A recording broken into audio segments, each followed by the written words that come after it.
The Enlightenment, also known as the Age of Enlightenment, was an intellectual and cultural movement that emerged in Europe during the 18th century. This period was characterized by the rise of ideas centered on reason, science, freedom, and progress. Enlightenment thinkers questioned traditions and established authorities, promoting education and knowledge as means to improve society. In the economic field, the Enlightenment had a profound impact, as many of its principles and values influenced the perception and management of commercial and financial activities. During this time, philosophers and economists began exploring new economic theories that challenged traditional mercantilist practices. Figures like Adam Smith, David Hume, and John Locke were instrumental in shaping ideas that laid the groundwork for modern capitalism. Their works advocated for economic freedom, free trade, and competition, concepts that contrasted with the restrictive policies of mercantilism that dominated Europe. The Enlightenment also encouraged the development of institutions that promoted transparency, justice, and efficiency in commerce and finance. The emergence of banks, stock exchanges, and insurance companies reflected a shift towards a more organized economy based on rational principles. In this video series, we will explore how these economic ideas and developments of the Enlightenment transformed commerce and laid the foundations for the modern economic world.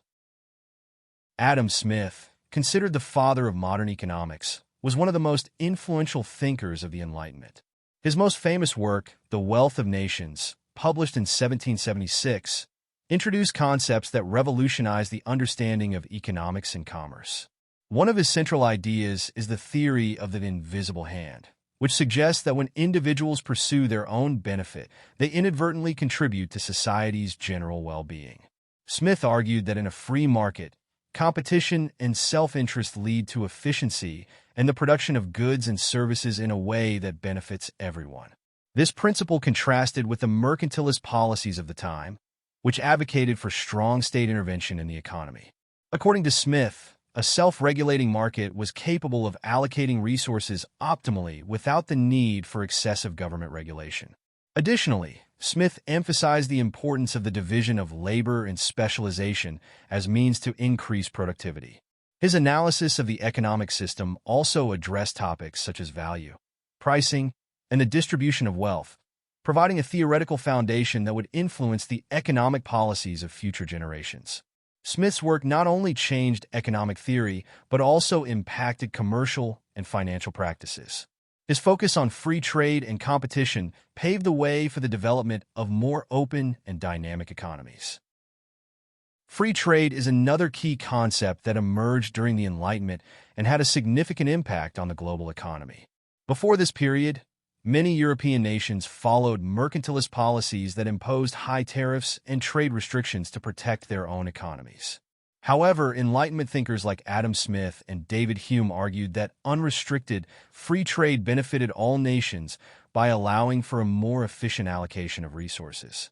According to this view, each country should specialize in the production of goods for which it had a comparative advantage, that is, products it could produce more efficiently than other countries. This specialization would enable nations to trade their products in the global market, benefiting both producers and consumers. Free trade also encouraged innovation and competition, as companies were incentivized to improve their products and reduce costs to compete in a global market. This competition led to lower prices and a wider variety of products for consumers. In practice, the adoption of free trade policies transformed the economies of many nations. Countries like Great Britain began to reduce their trade barriers and promote international trade, contributing to their economic growth and global influence.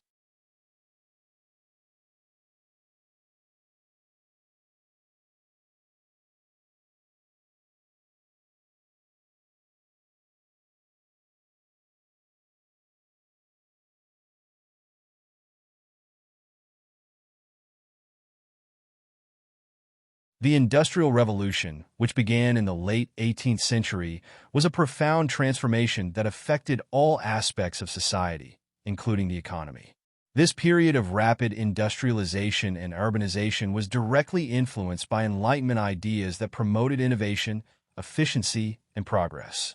The introduction of advanced machinery and technology allowed for mass production on a scale never seen before. The textile industry was one of the first to experience this transformation, with inventions like the spinning jenny and the power loom. These innovations greatly increased production and reduced costs, making manufactured goods more accessible to a larger portion of the population. The Industrial Revolution also led to the creation of new industries and the development of infrastructure, such as railways and canals, which facilitated the transportation of goods and raw materials. This industrial growth generated a significant increase in wealth and employment, although it also brought social and economic challenges, such as poor working conditions and inequality. The shift to an economy based on industry and trade expanded the scope of the market, allowing businesses to operate on a much larger scale. This, in turn, spurred the globalization of trade, as products could be transported and sold in international markets with greater ease. One of the most important contributions of the Enlightenment to economics was the formulation of the theory of value. Adam Smith and other thinkers like David Ricardo developed concepts to explain how the value of goods and services was determined. In The Wealth of Nations, Smith proposed that a product's value was based on the amount of labor required to produce it. This idea, known as the labor theory of value, was fundamental in understanding the market economy. David Ricardo, another influential economist of the Enlightenment, expanded this theory and developed the concept of comparative advantage, explaining how nations could benefit from trade by specializing in the production of goods where they had a lower opportunity cost. Ricardo argued that even if a country was less efficient in producing all goods compared to another country, it could still benefit from trade if it specialized in the products it could produce most efficiently. These ideas about value and specialization not only explained the functioning of the market, but also provided a theoretical foundation for free trade policies. Understanding how wealth was created and distributed led to the adoption of economic practices that promoted growth and prosperity. John Locke, another prominent Enlightenment thinker, had a significant impact on economic theories with his ideas on private property and individual rights. In his work, Two Treatises of Civil Government, Locke argued that private property was a natural right derived from individual labor. According to Locke, when a person works and mixes their labor with natural resources, they acquire the right of ownership over the product of their work. This conception of private property became a fundamental pillar of capitalism. Locke held that the protection of property rights was essential for economic development, as it encouraged people to work, produce, and accumulate wealth. Additionally, the security of private property fostered investment and innovation, as individuals felt secure that they could enjoy the fruits of their labor. Locke's ideas also influenced the development of legal and political systems that protected property and promoted justice. His thoughts on private property and limited government laid the foundations for the liberal democracies and market economies that emerged in Europe and America. The Enlightenment also influenced the development of modern fiscal and monetary policies.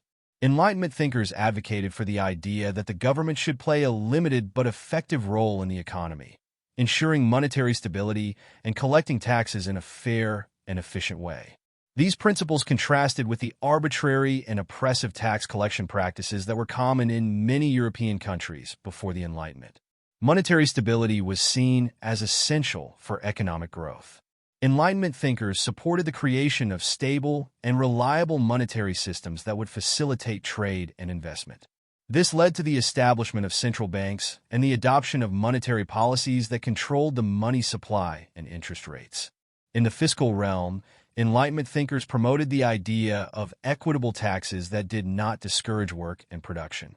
The concept of a fair and transparent tax system, where citizens understood and accepted the basis of taxation, began to take hold. This also included the notion that taxes should be used for the public good, funding services and infrastructure that benefit society as a whole. During the Enlightenment, many thinkers criticized the mercantilist policies that had dominated the European economy for centuries. Mercantilism promoted the accumulation of wealth through the export of goods and the restriction of imports, aiming to increase a nation's gold and silver reserves. However, Enlightenment thinkers argued that these policies were ineffective and contrary to sustainable economic development. Adam Smith and other Enlightenment economists advocated for economic liberalism, a philosophy emphasizing free trade and competition. According to this view, free trade benefited all nations by allowing a more efficient allocation of resources and encouraging innovation and growth. Smith argued that the true economic power of a nation did not lie in its reserves of precious metals, but in its ability to produce valuable goods and services for the market. Economic liberalism also implied a reduction in government intervention in the economy. Governments were to allow markets to operate more freely, limiting their role to ensuring security and justice. This philosophy led to the adoption of free trade policies and the reduction of trade barriers, which transformed the global economy and fostered economic interdependence among nations. The Enlightenment was also a period of significant developments in banking and finance. As trade and industry expanded, the need for more sophisticated financial services became evident. This era saw the rise of commercial and central banks, which played a crucial role in the economy. Banks began offering a wider range of services, from loans and deposits to issuing banknotes and managing investments. The establishment of central banks, such as the Bank of England in 1694, was essential for economic stability, as these institutions had the capacity to regulate the money supply and act as lenders of last resort. Additionally, the Enlightenment encouraged the development of more organized financial markets. The emergence of stock exchanges enabled companies to raise capital and investors to buy and sell shares more efficiently. This not only boosted economic growth, but also democratized access to investment opportunities. The Enlightenment left a lasting legacy on the modern economy. The principles of economic freedom, free trade, private property, and competition, which were promoted by Enlightenment thinkers, remain fundamental pillars of today's market economies. The ideas of Adam Smith, John Locke, and David Ricardo continue to influence economic and trade policies around the world. The legacy of the Enlightenment is reflected in modern economic institutions, such as central banks, stock exchanges, and fiscal and monetary policies that promote stability and growth. Globalization and economic interdependence among nations can also be traced back to the ideas of free trade and specialization that emerged during this period. Furthermore, the Enlightenment promoted a vision of progress based on reason, science, and education, which remains relevant in economic and social development. The importance of education and innovation for economic growth is a principle that originated in the Enlightenment and continues to be crucial in the 21st century economy. To close our video, we will explore how the ideas of the Enlightenment still apply in our daily lives. For instance, the concept of private property is reflected in the way we buy and own goods, from our homes to our electronic devices. Adam Smith's labor theory of value can be seen in how we value our time and effort in the labor market. Economic liberalism and free trade are present in our daily shopping. When we buy products from different parts of the world, we are participating in a global trade system based on the principles of specialization and comparative advantage.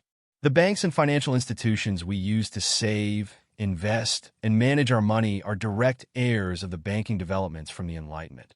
Additionally, education and innovation, fundamental values promoted by Enlightenment thinkers, are essential for economic and social progress. The universities, research centers, and the focus on science and technology we see today are reflections of the Enlightenment's legacy. In summary, the ideas of the Enlightenment not only transformed the economy of its time, but also remain relevant and applicable in our daily lives. From how we work and consume to how we educate and innovate, the Enlightenment left an indelible mark on the modern economy.